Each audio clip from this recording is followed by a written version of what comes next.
You see what's happening? It begins with your wallet.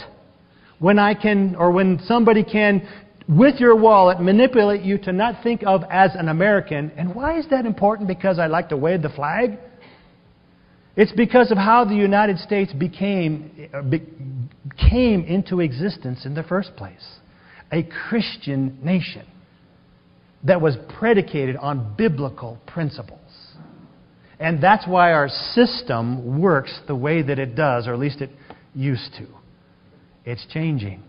There are court systems now in place, even within NAFTA, and I have read them, of court cases where the United States judicial system went after a company operating in Mexico for violations of one kind or another here in America.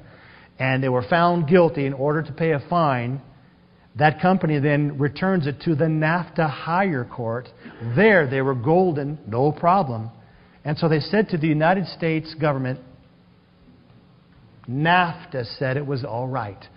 Already a higher court system is happening.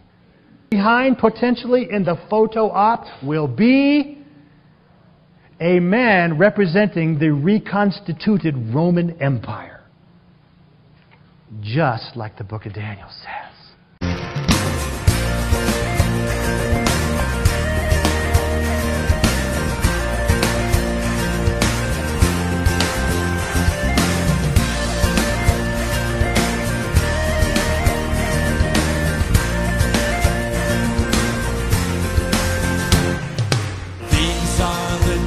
Of Elijah, declaring the word of the Lord.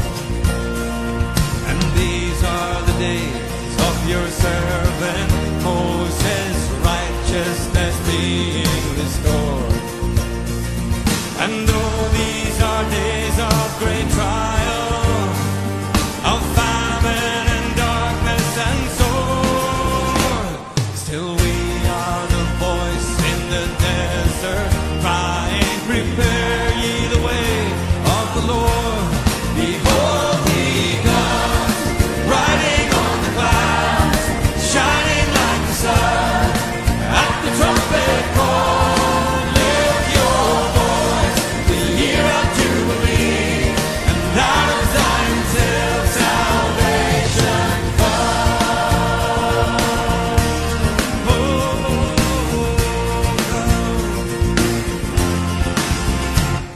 And these are the days of Ezekiel, the dry bones becoming his flesh. And these are the days of your servant David, rebuilding a temple of praise. And these are the days of the harvest, for the fields are as white in your world. And we are the laborers in your vineyard, declaring the word of the Lord. Behold, he comes, riding on the clouds, shining like the sun. At the trumpet call, lift your voice, the year of Jubilee, and out of Zion till salvation comes.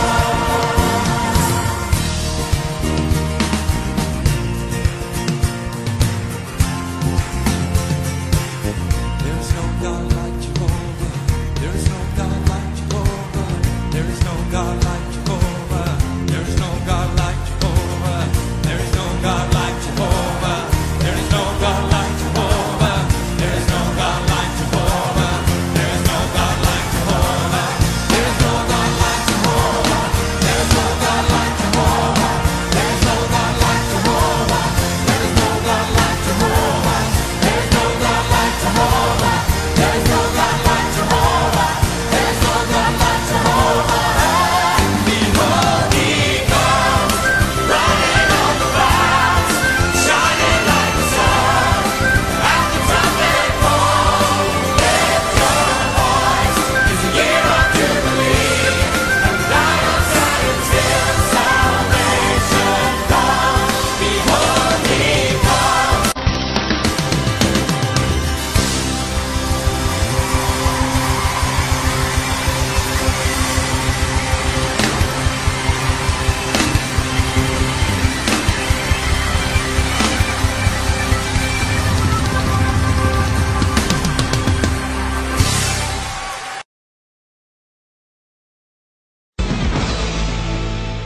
Well, it's over. The G20 summit in London is now in the history books. The leaders pledged to pump $1.1 trillion into the International Monetary Fund and created an international body to flag problems in the global economy. So now what? Who supplies the $1.1 trillion for the loans? And who makes up the international body to flag the problems in the global economy? Joining us live is Dick Morris. And don't forget, you can sign up at dickmorris.com to get all of Dick's columns emailed to you free. All right, Dick, before we get to the actual G summit, the president described, and I suppose in a little cavalier flip way, he described his performance or his success, or I guess performance is a better word, as okay. Do you give him a higher grade than he gives himself as okay? I think he's been having a little fun with it, but what do you think? Well, it depends on what you want to achieve. I think it was a disaster, but it's probably a disaster he likes. Literally, from April 2nd of this year, that is today, it's a whole new world of financial regulation in which essentially all of the U.S. regulatory bodies and all U.S. companies are put under international regulation, international supervision. It really amounts to a global economic governance. Let me read you from the communique, Greta. We agree to a framework of internationally agreed upon high standards. We will set up a financial stability board with a strengthened mandate to extend regulation and oversight to all systemically important financial institutions, instruments, and markets, including hedge funds. All. Anything that they decide is important to the system. To endorse and implement tough new principles on paying compensation, and to support sustainable compensation schemes and the corporate social responsibility of all firms. Just when Obama is accused of socialism, he's essentially creating world economic governance. This means that the FSB, this newly created board, Financial Stability Board, patterned on the Financial Stability Forum that now exists, headed by an Italian banker, populated largely by the European bank executives, will make the decisions on what standards our own SEC and Federal Reserve Board should apply to all firms in the United States of any significant size about executive compensation, market activities, and a whole range of issues that used to be under free enterprise reserved for private decision-making. This is an unbelievably radical document. This trivializes everything Obama's done until now.